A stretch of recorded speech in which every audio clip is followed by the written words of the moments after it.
Thank you very much for keeping pace with us here at ONIF TV. This is serious matters. And of course, we appreciate you for keeping pace with us, your comments and everything, dropping your opinions. We appreciate you. Please do more and help us to serve you much better. Happy weekend and hope you're enjoying your weekend. Well, Yoruba Apex Group strips Obasanjo of all chieftaincy titles. Well, it's as if the issue of Obasanjo, former President Olusegun Obasanjo, in quote, embarrassing, it's been seen from different quarters, some traditional rulers in Oyo for not standing to greet him and also the governor of the state, where he had to give an order for them to stand up and also sit down. First, Professor Wole Soyinka took a swipe at him recently at an event where he also said, "Stand up, sit down." Well, the Apex Yoruba group, under the aegis of Yoruba Council Worldwide, has stripped former President Olusegun Obasanjo of all chieftaincy titles bestowed on him in Yoruba land. Now, your comments should start rolling in as to whether it is right, whether it is correct, whether it's the right thing to do at this time. Well, recall that the former president Olusegun Obasanjo had ordered Yoruba monarchs in a ceremony in Oyo to stand up for Oyo State Governor Seyi Makinde. This development did not go down well with the monarchs, who felt they were treated like ordinary korofos in khaki uniforms. Well, interestingly, to register the anger of the Obas, John Korofos, the apex body, in a statement signed by Areoba Oladotun Azan, president and secretary of the group, saying Senior Shinyabade Adekombi late Wednesday stripped former President Olusegun Obasanjo of all titles. Hear them well. The above subject matter refers the Yoruba Council Worldwide, being the apex Yoruba indigenous organization, have waited endlessly for your compliance to the 3 days earlier call for sober apology press conference via our widely circulated notice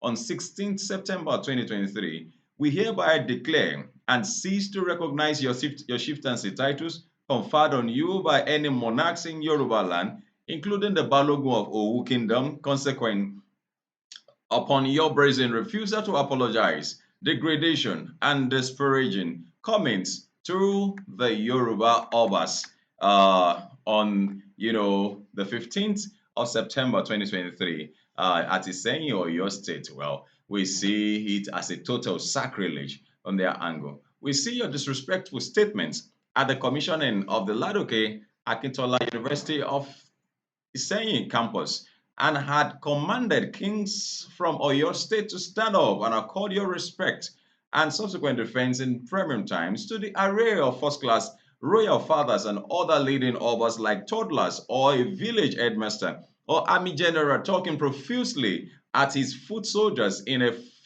most depressing, disparaging, and disrespectful manner. Well, they went on to say, we reiterate, as the leading vanguard voice for all Yoruba indigenous people globally, we have eternal the duty to preserve the aesthetic, distinct Omoluabi, ethos, royal stools, and ancestral customs and traditions of the Yoruba authorship, while precipitating our earlier demand for immediate apologies within 3 days, which you deliberately ignored blatantly.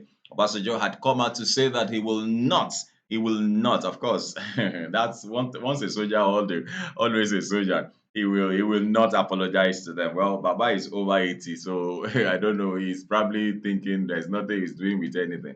Now, he said we shall further commence strict legal action at a court of competence jurisdiction for defamation and scandalous libel accordingly. Furthermore, we shall mobilize all market women, youth, and leaders of thirds for onward sanitization and compliance to our declaration. Forthwith, we have emphatically spoken.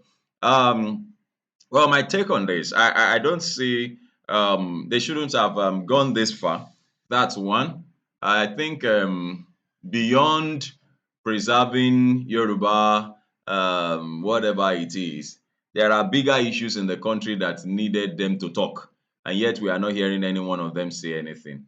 And they can say this to him because he is a former president and all of that. Yes, I'm not saying that what Baba Obasanjo did is outrightly right. Yes, he had explained why he did what he did and all of that.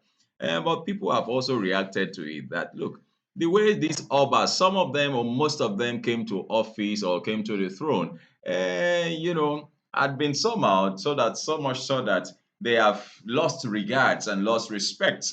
They've lost respect, in the hands of politicians and all that, since they are the ones that even run after politicians for contracts and what have you, reactions from people, bumping upon themselves, But then feel free to drop your comment and make them simple and simple. Let us know what your opinions are.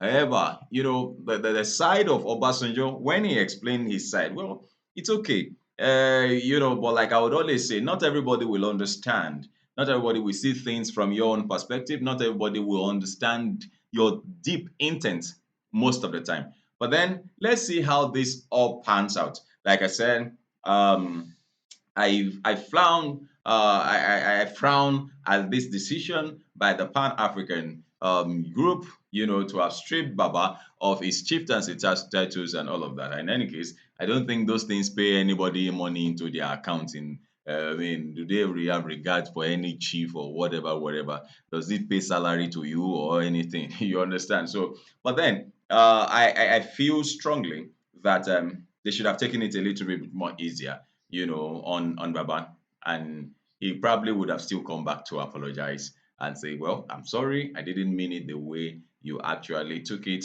and all of that. But then feel free to drop your comments. I mean, I might just be wrong and stand to be corrected. But so please feel free to drop your comment, make them simple and civil, and let us know what your opinions are on this particular one, because this matter does not seem to be leaving very, very soon. It doesn't seem to be, getting out of the airspace very, very soon, because they're saying they're going to be going to a competent court of jurisdiction to go and sue him for libel and all defamation and all of that. Should we go this far? We're fighting ourselves again. Please, let's stop all this. And we have a nation to build. Our nation is in disarray. Our nation has issues. We even have a brother who is actually the president at the moment. So I think we should be doing everything possible to help and see how things could get better. So I think there are more pressing issues on ground. They should speak up for other things too. They should speak up, speak to the president, speak to the government on all matters. Thank you very much for watching. It is still serious matters here at Tony TV. My name is Kenneth. God bless you. Enjoy the rest of your weekend. Bye bye.